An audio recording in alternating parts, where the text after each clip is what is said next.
best one to give to the believer. At that time, a lot of people did turn away and went back out in the, what we call back out in the street and these types of things. And that transition appeared pretty difficult. And what was the community like in Kansas City at that time? Well, the community life was,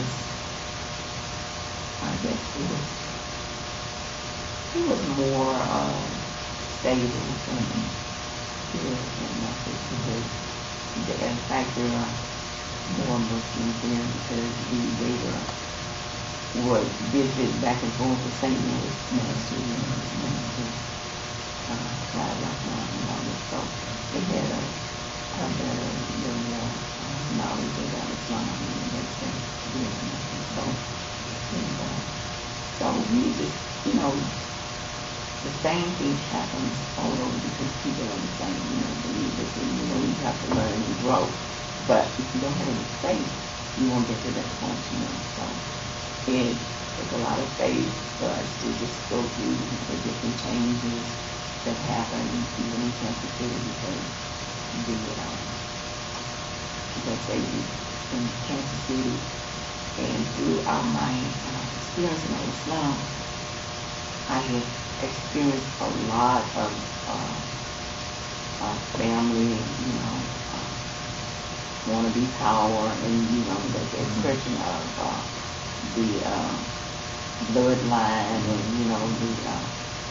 with the family of Muhammad, and it's been a rocky road.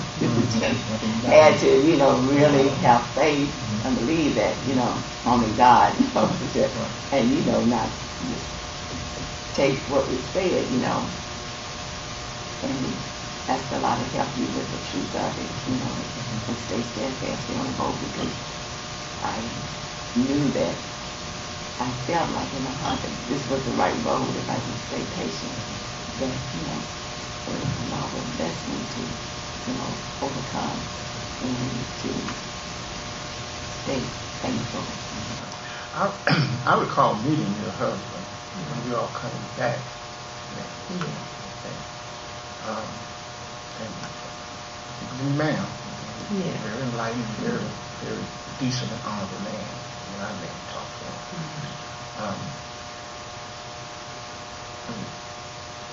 When you all came, when the two of you came back to Memphis,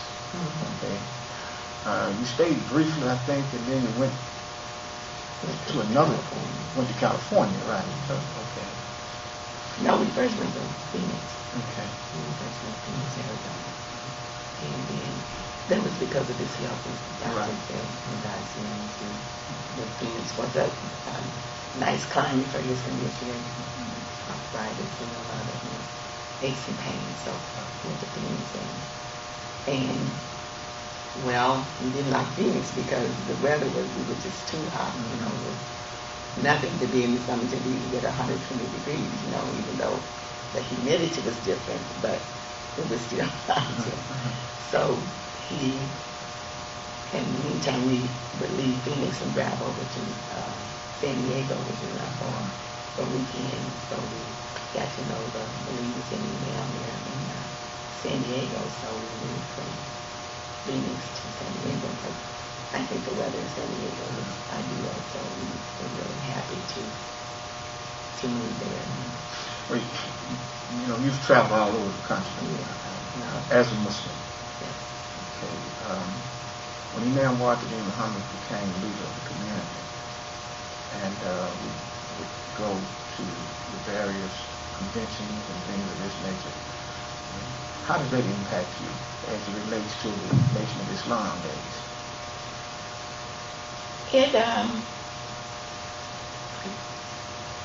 I would say I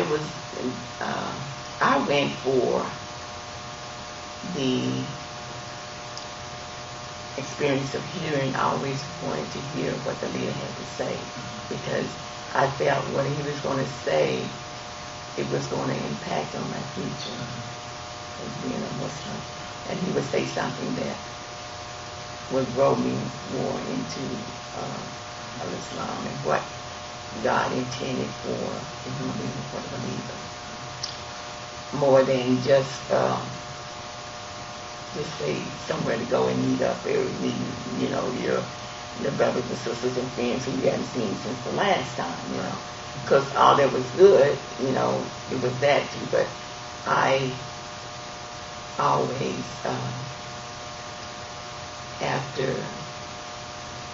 for the conventions and all that, my main goal was to always go to hear the address, the public address that Imam Muhammad made.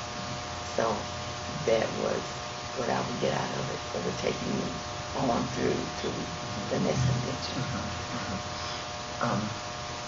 But I had at that time, you meet a lot of people from different areas that I've been to. I think, like I said, you have been in Arizona, Kansas City, Missouri,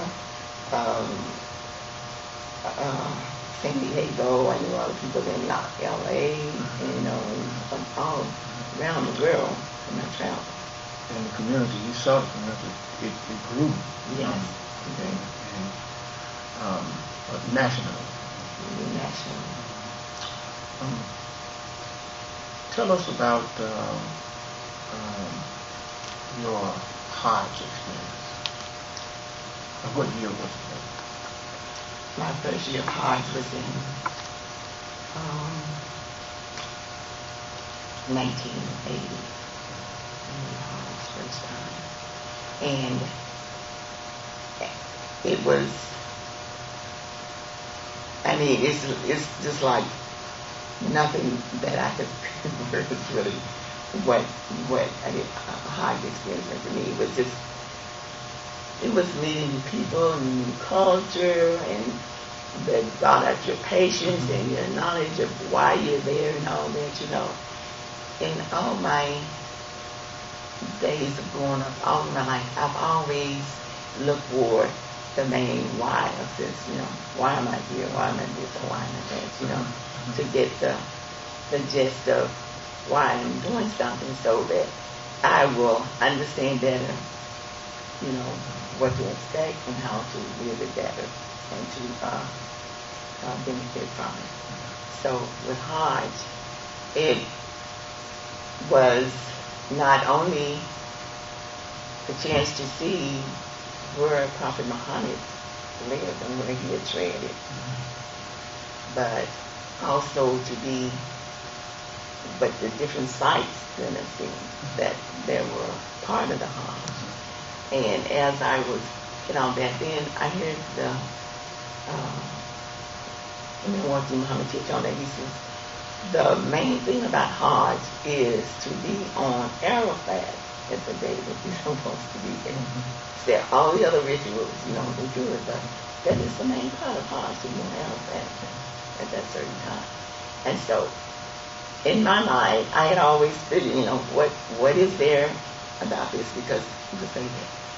Because there's so much struggle and there's so much things you don't understand. And there's so many people there who I felt like were not really acting like real Muslims, because there's so much wrangling and all that in the Hajj, and the Quran speaks against this. And then you say, if you're not dressed this way and dressed this way, people who want to let you in the temple to see the sight, they do. Sister, do this, you're not dressed right. And I was even turned away when that in because I was not dressed like she was dressed. So I know that, that was really a learning experience. So I know Hajj itself, just being there, is not going to get you to after. That is just a part of. So did you make it to Mount Arafat? I made it to Mount Arafat. Did you experience what you expected to experience? No, I did not Arafat, like I said. That was the place where to be the main place to be at Hajj. Because getting there was a struggle. The first time I went, I thought I was going to die because the brothers, this tribe, they were just coming out forcefully. They had sticks and carrying their babies up on the mountain. They just coming through, pushing through, and pushed me up this coast. It was so tight. I couldn't hardly breathe. And all I could say in my mind, oh Allah, help me. And it was an open mountain. And you said the first time you went to Hajj, and then It was the first time. The second time I went because Nabi Muhammad had asked that the believers go with him. He wanted to take his community to Hajj with him, so he asked that y'all go back with us. He wanted to take him, but that he transpired. I paid no money on the credit to go, but it so happened he didn't. He was not able to make it. was the second experience. The second experience was, I knew what to expect. So I knew that I had to handle myself. I was. Because when you know how to expect something, sometimes you kind of know how to avoid it, to avoid some areas and to listen to people and watch their moves and and stand back and listen to a conversation with people and see, you have righteousness on the line and he's there, to make something. Well, tell us about the women of the Ummah as you see it, or as a woman. We oftentimes men, we're within our circle and we deal with ourselves like we do. But tell us about the women. Have the women grown the course that the women have taken, proper course, and it's achieving the goal that you expected in your mind that women ought to have done by now? Yes, to some extent, the women have grown, but I feel that it's still the culture where women, as usual, they always want to dress or whatever to please the brothers, and the brothers are not always, they're not deserving of that trust and that the great emphasis of being in charge that the women give them. They have not, I feel like, not lived up to those expectations. I get, it's like the more we learn Islam, the more we grow. The brothers have not grown to the extent that they are not dwelling so much on looking at us, the women, and what they're doing and what we are not doing, instead of focus on standing out, being the leaders and taking care of the community and having that proper facility in the community that will grow our children into what Allah says that we have, that we are, that He will give us if we just have faith and work hard and do that thing. So the fact that we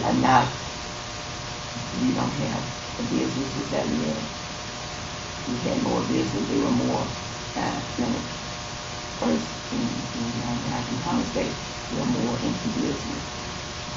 I felt like that they were more concerned about business than they were about religion. So this time we have not put the two together and to the right perspective. So you can have both, and Allah says that you can have both, but it's either one or the other all the time. So we are not going to that's really affecting the woman. That's really I mean it's really affecting me. I don't know about the women, but I see it as our community not being the community that it should be, because we have not